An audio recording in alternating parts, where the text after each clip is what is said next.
नमस्कार. आपण पाहायला सुरुवात केली आहे मंडल न्यूज चॅनल. ज्या नावाची, घटनेची आणि एकंदर घडामोडीची अमरावतीकरांना खूप उत्सुकता होती की महापौर कोण होणार, महापौर कोण होणार, सत्ता बसणार कोणाची. आणि मग आज अशी घटनाक्रम घडलाय ज्याची आपण आता इथे चर्चा करणार आहोत. महापौर म्हणून दोन नावं समोर आली आहेत आणि त्या दोन नावाबद्दल नेमकं सूत्र काय बांधलं गेलं आहे, राजकारण कसं होणार आहे, सत्तेचा बागडोर कसे सांभाळला जाणार आहे आणि दोन उजव्या डाव्या पक्षाला असलेले एकीकडे स्वाभिमान, एकीकडे राष्ट्रवादी यांना घेऊन कसं चालणार आहे. महत्वाचं म्हणजे भाजपनी सगळी सूत्र आपल्या हातात धरली काय, पकडली काय आणि यामध्ये हे पदांचं इतकं विभाजीकरण कसं केलं गेलं, या सगळ्यांवर अगदी दिलखुलास तुमच्या मनातली अशी सुंदर अशी चर्चा आणि ज्याच्याबद्दल तुम्हाला खूप उत्सुकता आहे, यासाठी आज राजनीती, अमरावतीच्या राजकारणामध्ये आणि एकूणच महाराष्ट्र राजकारणामध्ये ज्यांचा गाढा अभ्यास आहे आणि ज्यांना या राजकारणाचे सगळे पदर माहीत आहे, असे मंडल मीडिया हाऊसचे प्रमुख संपादक अनिल अग्रवाल आमच्यासोबत आहेत. अनिलजी, स्वागत पुन्हा तुमचं आपल्या चॅनलला. आणि आता लोकांना खूप उत्सुकता आहे तुमची, म्हणजे तुम्ही जे कुठलाही शो झाल्यानंतर येता, खरं म्हणजे शोचं सगळे ऍक्टिव्हिटीज मला माहीत असतात की कोणता रोल पडद्यामागे आहे, कोणता आत आहे. लोकांना ही उत्सुकता जास्त आहे की पडद्यामागे काय घडलं होतं. अनिलजी, कसं बघता तुम्ही आता या गोष्टीला? खरं तर आज ज्या दोन नावांची घोषणा भारतीय जनता पक्षाने आणि दोन नावं युवा स्वाभिमान पक्षाने घोषित केली महापौर आणि उपमहापौरासाठी, मला असं वाटतं दोन्ही पक्षांनी हे दोन्ही नाव दोन दोन नाव चार नाव घोषित करत असताना भरपूर राजकीय फायदा घेतला. जातीय समीकरणातून एकमेकाला चेकमेट करण्यासाठी आणि येणारे जे 2.5 वर्ष आहेत त्याच्या एकंदरीत राजकीय योजनेसाठी, प्लॅनिंगसाठी. जसं आपण भारतीय जनता पक्षाचे दोन नावं जर बघितले तर एक सिंधी समाजातून आहे आणि एक मराठा समाजातून आहे. आणि एक अशा प्रभागातून आहे जिथे नवनीत राणा जाऊन ज्या माणसाला हरवण्यासाठी भाषण देऊन आल्या होत्या. बरोबर. म्हणजे तिथे पुरुषोत्तम बजाजचं प्रचार नवनीत राणांनी केलं होतं. करेक्ट. तिथले श्रीचंद्र तेजवानी एकदम नवीन नाव यांनी सिंधी समाजाचा दिला भारतीय जनता पक्षाने. आणि दुसरा नाव आशिष सतकरे. त्यांच्या मागे दोन कारण असू शकतात, एक तर मराठा समाज आणि दुसरा म्हणजे तिथे पण बहुतेक युवा स्वाभिमान पक्षाने तीन गडगडेश्वर प्रभागात दिले होते. हे दोन्ही यांनी याच्यातून साधण्याचा प्रयत्न केलं. आणि दुसरं एक भारतीय जनता पक्षाची अडचण अशी पण होती की भारतीय जनता पक्षाकडे पुरुष उमेदवार जे होते महापौर पदाचे ते जवळपास सगळेच हारले.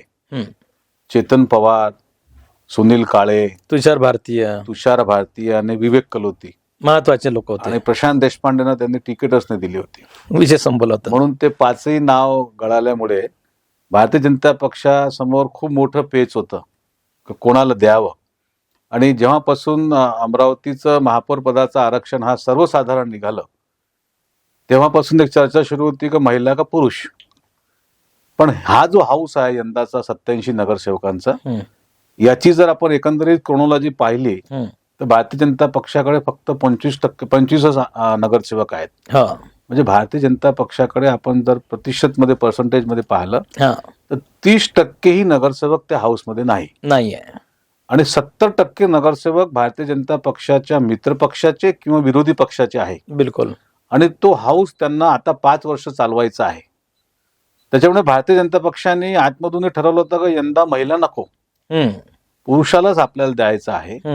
राजकारणात माझं सांगण्यात तात्पर्य हे नाही का महिला चालू शकत नाही, बरोबर, पण महिला पुरुषांच्या तुलनेत कमी पडतात असं म्हटलं जातात. त्याच्यामुळे पुरुषाला द्यायचं हे तर ठरवलं होतं भारतीय जनता पक्षाने 8 दिवस अगोदरच ठरवलं होतं.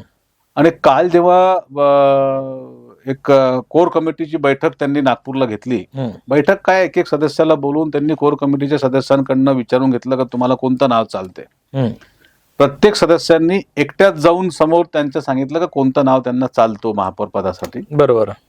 कोणी कोणतं नाव सांगितलं हे कोणालाच माहित नाही. संगीत खुर्ची केली त्यांनी. संगीत खुर्ची केल्यानंतर त्यांना शेवटी जे करायचं होतं तेच केलं. त्यांच्याकडे 4 नाव होते, 5वं नावच नव्हतं 25 मधून महापौर पदासाठी पुरुषांमध्ये. बरोबर.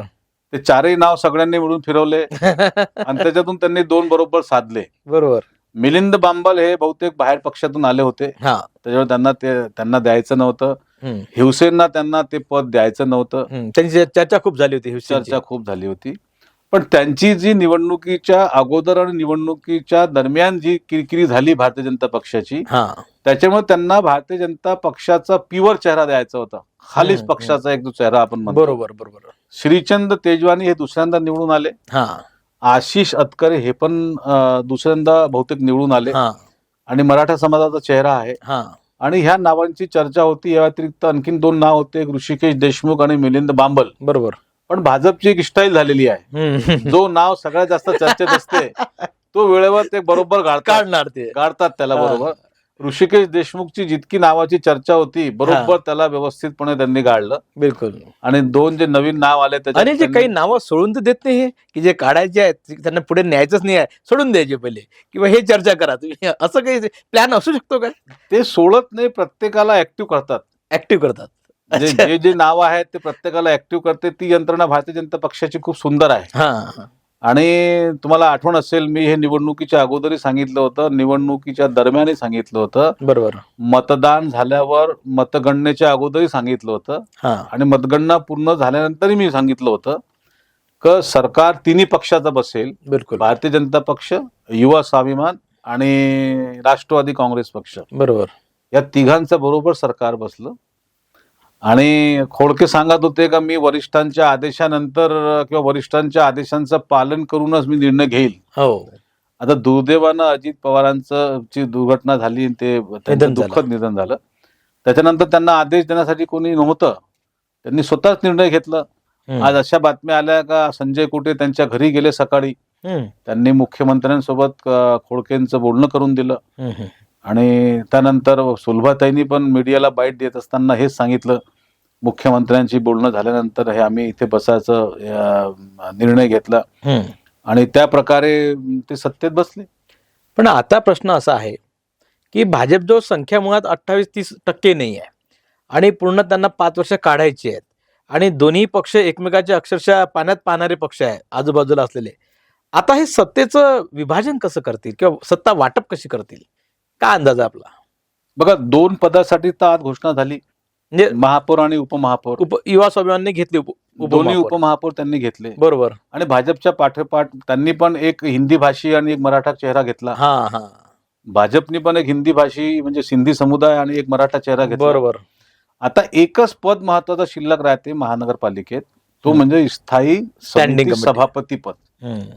आणि महानगरपालिकेच्या नवीन नियमाप्रमाणे किंवा महानगरपालिकेची जी व्यवस्था आहे सध्याची गट निर्माण करण्याची, बरोबर, तर ते गटाप्रमाणे ज्या गटाकडे जितकं संख्याबळ आहे त्याप्रमाणे त्यांना विविध समित्या, मग त्या स्थायी समिती सदस्य म्हणा किंवा विशेष समित्यांचे सदस्य म्हणा, बरोबर, त्याप्रमाणे त्यांना प्रतिनिधित्व भेटतात.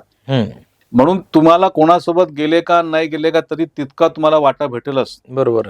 म्हणजे आपण असं बिलकुल समजू शकत नाही का MIM सत्तेत नाही आणि MIMचे 12 सदस्य बाहेर भेटणार असं नाही होणार. त्यांनाही 2 स्टँडिंग मिळेलच, त्यांच्या संख्येबळ प्रमाणे. एखादं मिळेलच. बीएसपीला आता तो संख्याबळ कसा जातो शेवटच्या 16व्यामध्ये, त्याप्रमाणे बीएसपीचा निर्णय होईल. आता फक्त महत्वाचा पद राहिला आहे स्थायी समिती सभापती. पण राजकारण असं म्हणतो आणि माझी माहिती जी आहे, मला नाही वाटत की पहिली स्टँडिंग राष्ट्रवादी काँग्रेस पक्षाला भारतीय जनता पक्ष देईल, असं वाटत नाही. नाही वाटत नाही, यासाठी वाटत नाही. महापालिकेच्या तिजोरीच्या चाव्या स्थायी समिती अध्यक्ष या स्वरूपानं, सभापतीच्या स्वरूपानं राष्ट्रवादीच्या हातात देईल असं मला तरी वाटत नाही. अच्छा. कारण का तो पद, महापौर जरी राजकीय पद आणि प्रथम नागरिक असले तरी महापालिकेच्या व्यवस्थेच्या हिशोबाने सगळ्यात महत्वाचा पद हा स्टँडिंग चेअरमॅन मानला जातो. तुम्ही थोडं त्याबद्दल अजून सांगा की साधारणतः महापौर हे जरा सत्कार समारंभात गुंतलेले असतात कायम 12 महिने, आणि स्टँडिंगचे खरी महापालिका चालवतात. स्टँडिंग मध्ये जे काही ठरते, ठेके आहेत, निर्णय आहेत, सगळे स्टँडिंगचा अध्यक्ष हा जास्त पॉवरफुल लोकांना वाटतो राजकीय दृष्टिकोनातून, आणि जनतेला वाटते की महापौर फार शोभेचं पद होऊन जाते शेवटी. ते काय म्हणाल की कोणतं पद जास्त पॉवरफुल वाटलं तुम्हाला? सामान्य भाषेत आपल्याला समजायचं असेल तर स्टँडिंग चेअरमॅन म्हणजे महापालिकेचा वित्तमंत्री. अच्छा. ज्याला आपण सामान्य भाषेत सामान्य माणसं समजू शकेल असे ज्या भाषेत. आणि स्टँडिंग चेअरमॅन पद म्हणजे 16 सदस्य मिळून ते जे ज्याला निवडतात तो स्टँडिंग चेअरमॅन बनतो. आता महापालिकेत सध्या आपण जे संख्याबळ पाहता त्या हिशोबाने 5 सदस्य भारतीय जनता पक्षाचे जाईल. बरोबर. आणि भारतीय जनता पक्षाचा मित्र पक्ष म्हणजे युवा स्वाभिमान 3 सदस्य त्यांचे जाईल. 8 होऊन जातील, 16 मध्ये 8 झाले आहे. 8 झाले आहे. आता 2 सदस्य राष्ट्रवादी काँग्रेस पक्षाला मिळेल, 11 म्हणून. बरोबर. 8 आणि 2 10. हो. आणि समजा यांनी आपण असं गृहीत धरूया, स्टँडिंग साठी यांनी आपलं राष्ट्रवादी काँग्रेस पक्षाला बाहेरही ठेवलं, तरी हे एखाद्या दुसऱ्याची, एखाद्या मेंबरची मदत घेऊन यांचं स्टँडिंग चेअरमॅन बसू शकते. आणि 8 सदस्य एकीकडे, 2 सदस्य एकीकडे, अशा अवस्थेत सत्तेचा वाटा स्टँडिंग चेअरमॅनच्या स्वरूपात पहिला पद, बघा माझ्या गोष्टीवर लक्ष ठेवा, पहिला स्टँडिंग चेअरमॅन बहुतेक राष्ट्रवादी काँग्रेस पक्षाला मिळणार नाही. असा काय होऊ शकते दुसरा, म्हणजे 1 वर्षाचा असतो स्टँडिंग चेअरमॅन. आता महापौर पद 6 वर्ष झालाय. नाही, महापौर पदाचा तर यांनी पहिले 5 वर्षाचा, 2.5 वर्षाचा, मग आता 1.25 वर्ष. व्यवस्थित व्यवस्था जर यांनी केली असती तर 1.25 वर्षाचा 6 महिने करू शकले असते. नाही, आता सध्या सोशल मीडियावर एक आपले चालू आहे की लोक कमेंट्स करतात की असं करा ना, हे सगळे एकत्र बसवा आणि प्रत्येकाला 2-2 महिने द्या, होऊन जाईल सगळं. 5-60 महिने ते निभायचे आहे, 30 लोक ऍडजस्ट करू शकतात. हे काय वाटतं तुम्हाला? हे जे असं पहिलेच 1/2 केलं आणि 1/2चं आता पुन्हा 1/2 करून आले, आणि म्हणजे 5 वर्षामध्ये 4 महापौर बसतील. मुळात मिनी महापौर एक ॲटम आणलाच होता सगळ्यात मध्यंतरी, पण महापौराचा जो दर्जा आहे त्याचं जे, म्हणजे आपल्या इथं हरिभाऊ कोल्हेंचं आपण काम बघितलं, त्यांचं नाव आजही येतं. असं प्रभावशाली नेतृत्व या 1.25 वर्षात घडेल? नाही, नेतृत्व बघा, महापौर पदाची आपली एक गरिमा आहे. महापौर पद म्हणजे प्रथम नागरिक. पण 2.5 वर्षाचा महापौर पद हा राजकीय फायद्यासाठी 1.25 वर्ष केला जातो. जातीगत समीकरण साधण्यासाठी, एकाच्या ठिकाणी 2 नेते तिथे ऍडजस्ट करण्यासाठी, 2 दुनी 4, म्हणजे 5 वर्षात 2 नेते तिथे 2 जातीगत समीकरण सेट होऊ शकले असे त्यांनी 4 केले त्या सध्याच्या नियमाप्रमाणे. आणि विशेष बघा, दुसरं नावही आजच फायनल करून टाकला. हे काय बॅलन्स मेंटेन केलाय? बॅलन्स मेंटेन केलाय कुठतरी. बघा, बॅलन्स म्हणजे इथे मराठा समाजाला डावलून चालणे शक्य नव्हतं. बरोबर. पण हिंदी भाषी लोकांनाही नाराज करणे यांच्यासाठी, भाजपसाठी शक्य नव्हतं. यंदा दोन्ही मतदारसंघात, अमरावती आणि बडनेरा, भारतीय जनता पक्षावर मोठ्या प्रमाणावर ह्या निवडणुकीत आरोप लागलं. यांनी हिंदी भाषांच्या बद्दल, मग ते राजस्थानी समाज असो किंवा सिंधी समाज असो, यांनी बॅलन्स हे साधू शकले नाही. बरोबर. यांना सिंधी समाजाला रिप्रेझेंटेशन द्यायचं होतं आणि पहिल्यांदाच द्यायचं होतं. पण सोबतच यांनी आता दुसरा नाव घोषित करून टाकला मराठा समाजाचा. का आपण मराठा समाजालाही प्रतिनिधित्व देत आहोत. वास्तविक आज त्या नावाची घोषणा करण्याचा काही अर्थ नव्हतं. बरोबर. पण यांनी आज एकासोबत 2 महापौर डिक्लेअर केले. आणि त्याच्याच पाठीमागे युवा स्वाभिमान पक्षाने पण बरोबर 2 नावं घोषित केले. एक हिंदी भाषी चेहरा अजय जयस्वाल बडनेरा, म्हणजे नवीन वस्तीचे, आणि एक सचिन भेंडे. त्यांनी, म्हणजे इकडे बघा, एक महापौर हिंदी भाषी, उपमहापौर मराठा. बरोबर. मग आता 1.25 वर्षानंतर तुम्ही टर्म घेऊन या, मराठा महापौर आणि हिंदी भाषी उपमहापौर, असं ते होईल. म्हणजे हे दोन्ही पक्षांनी मिळून एकदम व्यवस्थित गणित साधलेलं आहे, साधलंय. पण आता एक साधारणतः असं पाहायला जात आहे की पडद्यामागाशी चर्चा होती, तर तुमच्यापर्यंत पोहोचली असेलच, की हिंदी भाषिक मधून सिंधी समुदाय जो आहे यांनी भाजपवर एक प्रेशरही मेंटेन केलं होतं की आम्हाला आता महापौर लागेल, कारण पहिला महापौर त्यांनी दिला. आता हा एक महत्त्वाचा प्रश्न आहे की अशा प्रकारचं प्रेशर मेंटेन झालं होतं का? कधी काळी असं राजस्थानी समुदायाकडे होत होतं, आणि म्हणजे शेखावत साहेब असताना त्यांना लीडअप करावं लागलं, पुढे जावं लागलं. असं झालंय का? असं जी लोकांना शंका आहे, हे खरं असेल का? नाही, सिंधी समाज किंवा राजस्थानी समाजाकडे अमरावती महानगरात दोन्ही मतदारसंघात ह्या तावडीतले किंवा त्या स्तराचे नेते नाही जे एखाद्या पक्षावर प्रेशर डेव्हलप नाही. आणि भारतीय जनता पक्ष तसंही कोणाचं प्रेशर घेत नाही. पण भारतीय जनता पक्षांनी महापालिकेच्या माध्यमानं दोन्ही मतदारसंघ साधण्याचा प्रयत्न केला यंदा. हे आपल्याला मानावं लागेल. अमरावती आणि बडनेरा, आणि त्यांच्या समोर बडनेरापेक्षा जास्त डोळं त्यांचे अमरावती मतदारसंघावर लागलेले आहे.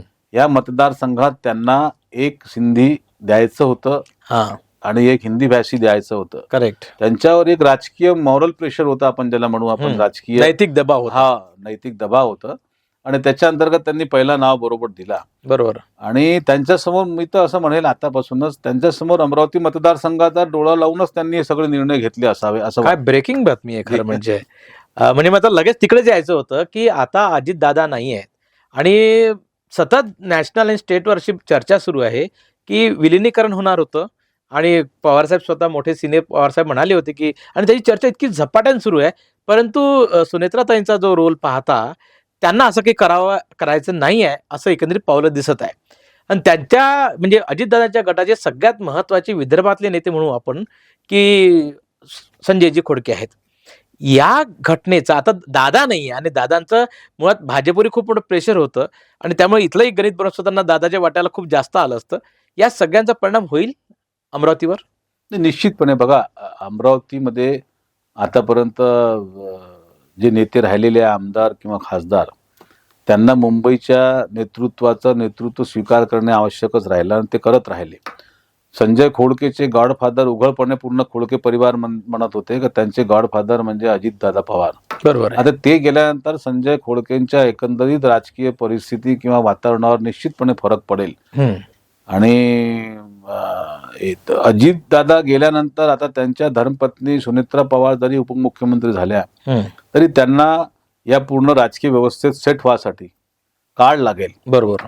आणि मला असं वाटते जास्त काळ लागेल, म्हणजे एकदम एक दोन महिन्यात हे सगळं होईल असं वाटत नाही. बरोबर आहे. आणि अजितदादा खोडके परिवाराला घेऊन नेहमी चालायचे.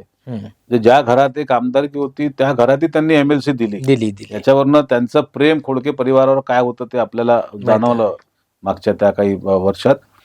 आणि त्याच्यानंतर आता संजय खोडके पण उघडपणे सगळ्या ठिकाणी म्हणाले का पुढची जी विधानसभेची निवडणूक आहे ते त्यांचा जो यश आहे, यश खोडके सुपुत्र, त्याला ते लढवणार आहे असं जाहीर झालंय. त्यांनी बोलले आहे ते, म्हणजे चर्चेमध्ये पुष्कळ ठिकाणी बोलले आहेत. बरोबर.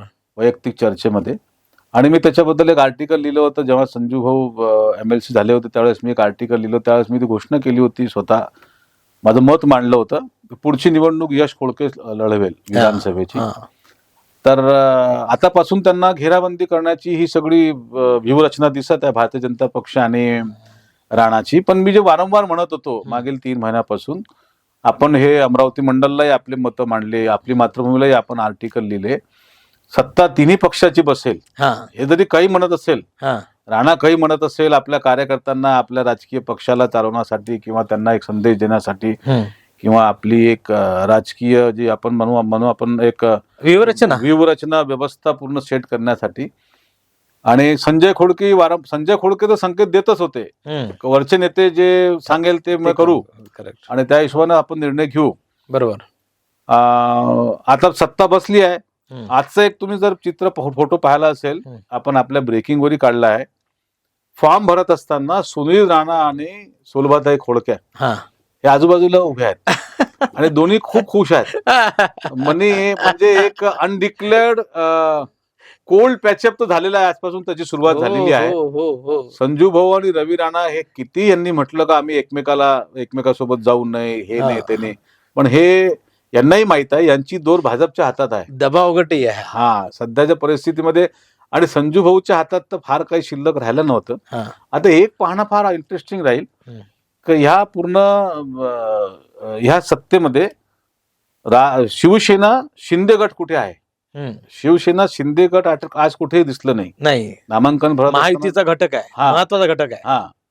आणि त्यांना दूर ठेवून समजा दूर राहिले असेल तर मग खोडकेंची यांना 5 वर्ष आवश्यकता लागेल. बरोबर. म्हणजे ह्या दोघांचे मिळून भारतीय जनता पक्ष आणि राणा मिळवले तर 40 होतात. बरोबर. आणि सत्तेसाठी 44ची आवश्यकता आहे. BSP यांच्यासोबत बसू शकत नाही, काँग्रेस MIM वंचित यांच्यासोबत बसू शकत नाही, शक्यता नाही, उभाटा बसू शकत नाही. मग शिंदे शिवसेना समजा यांच्यासोबत नाही आली तर मग खोडके येणाऱ्या काही महिन्यानंतर मग सौदेबाजी करू शकेल यांच्यासोबत, मला असं वाटतं. आपण आजच्या या महापौर आणि उपमहापौर पदाच्या उमेदवारांची जी घोषणा जे आता निर्वाचित होतील, कारण तसं बहुमत जमवलेलं आहे, आणि मग हे आपल्या अमरावती शहराचे चेहरेही असतील, इथवर तर आपण आलो आहोत. पण खरं आम्हाला पुढच्या भागामध्ये चर्चा करायचीच आहे, ती म्हणजे आता सध्या महाराष्ट्रामध्ये भाजपा राष्ट्रवादीसोबत कसे संबंध असतील. दादांचा एवढा वचक होता की ते विलिनीकरण जरी झालं असतं तरी दादांना ही खात्री होती की मी पक्षाचा प्रमुख राहील आणि हे सगळं मी चालवेल. परंतु आता चित्र बदललंय आणि आता मुख्यमंत्र्यांचं एक कोट आलेला आहे, एक वाक्य आलंय. मुख्यमंत्री म्हणतील की त्यांनी विलिनीकरण करणे किंवा नाही करणे या संदर्भात जर काही प्रक्रिया करायची असती तर त्यांनी भाजपला विश्वासात घेणं अपेक्षित आहे. याचा अर्थ असा आहे की येणारा हा राजकीय पक्ष म्हणून राष्ट्रवादी स्वतःचं अस्तित्व ठेवू शकेल काय, आणि त्याचे परिणाम येणाऱ्या विधानसभेमध्ये, येणाऱ्या सगळ्या निवडणुकांमध्ये, सगळ्या राजकारणावर कसे पडणार याच्यावर तर मला अनिलजींशी बोलायचं आहे. पण तुम्हाला थोडं इथं थांबायचं आहे आणि दुसऱ्या भागाची प्रतीक्षा करायची आहे. आपण इथे थांबूया. तुम्हाला हा शो कसा वाटला तुम्ही कमेंट्समध्ये लिहा, शेअर, सबस्क्राईब करा. धन्यवाद.